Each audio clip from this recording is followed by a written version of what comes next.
486你造什么谣啊？486这种行为就是垃圾行为，486盗图还去后制成不雅照，你呱吉不去谴责的这个，只说大家不要看，但你是150，你该吃药。呱吉就是一个假中立、真侧翼嘛，所以对呱吉来讲，他不是要讨论事情，他为什么要说话呢？因为他看到陈怡跳进来了嘛，先说公道话，在最后的时候突然拐过去带风向。我跟大家讲啊，再继续这样下去，台湾的蟾蜍一定世界闻名。小姑姑们，咕，继续挺啊，继续挺啊，超恶。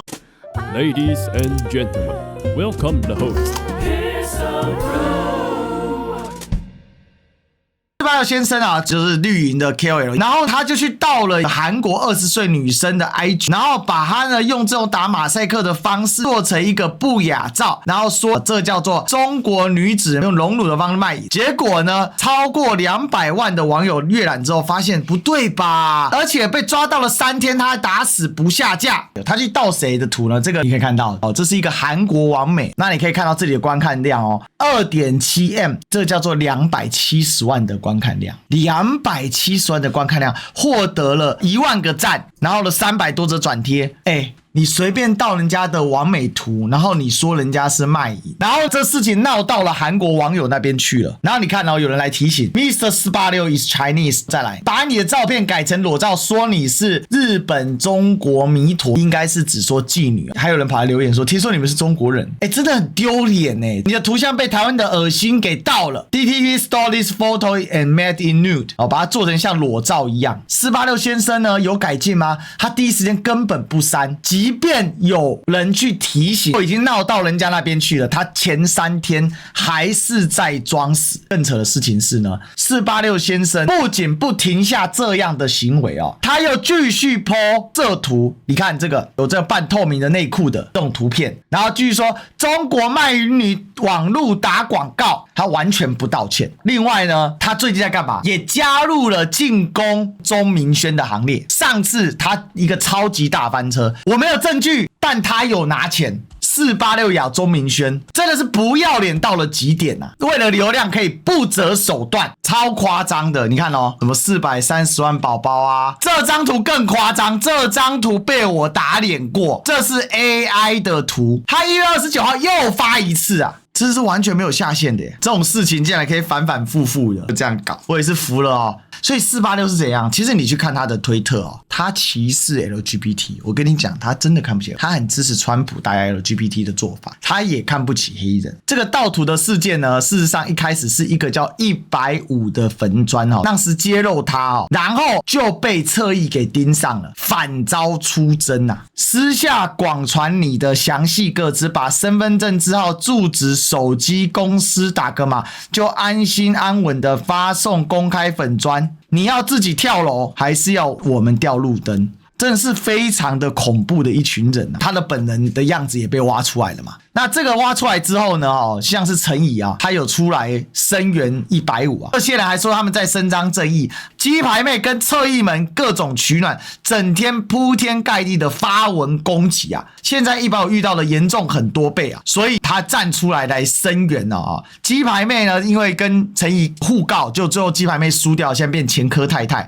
现在网络声量是一落千丈但是我跟大家讲这个事情呢，检警回应扯爆，就有粉专，另外叫麦克风市场求生手册，它也是另外一个被网爆过的去递减地状其实也没什么用检方最后是用对方只是开玩笑的理由不起诉处分。青鸟这种暴行真的要严厉的阻止他们。486、阿炯、黑熊、柯建明这些人通通都是躲在青鸟后面，利用青鸟这种群众形态来进行各种恶劣的网络攻击。在这个盗匪公行于世，霸凌人当作有趣的时代，青鸟的暴行只有民进党的执政终止的时候，他才会截止。所以我必须讲，在接下来的3年多，将近4年的时间里面，民进党如果一天去执政，青鸟就会这么嚣张，这些侧翼就会这么嚣张。然后呢，有一个人明明不干他的事，他硬要出来躺枪，还硬要出来带风向，噔噔噔噔 ，Fucky 邱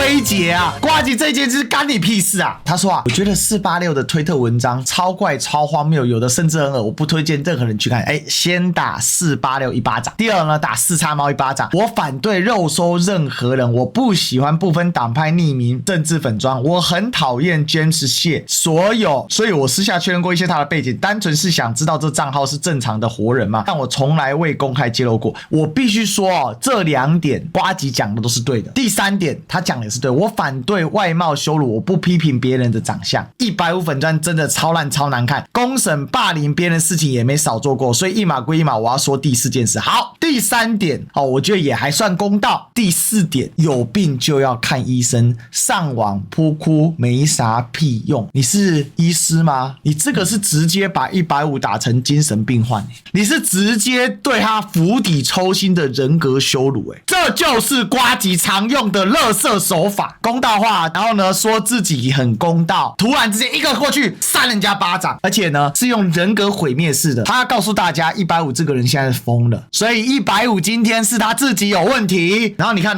这件事我应该有资格讲，因为我觉得自己有毛病，第一时间就去看医生拿药吃，努力挣脱自己内心的负面螺旋，所以我讲的不是风凉话。对他的人格记什么？你凭什么你有拿药你就可以断？所以世界上这样吗？你得了癌症你就会说你也得癌症，是这样吗？这种风向真的很恶心，非常非常的恶心。结果呢，他的粉丝也不是很买单。比如说这个应该是个年轻人，呱吉叔叔我认同你1到3点，但第4点汤马跟相关的老旧士们是不是早就觉得你生病，然后你又一直不肯看医生吃药啊？直接被人家掀了一个彻底。好了啦，讲这么多不怕人家知道你是假中立人哦。光是第4点我就觉得你需要换一个医生。还有人质疑他说150公审霸凌过谁？拜托举个例子出来好吗？你们这些侧翼的真相就是香沙练骨谁最强就去选2028吧，直接被人家批成是侧翼啊。讲了半天连在他自己的脆下面都没办法取得舆论的绝对优势。所以对呱吉来讲，他不是要讨论事情，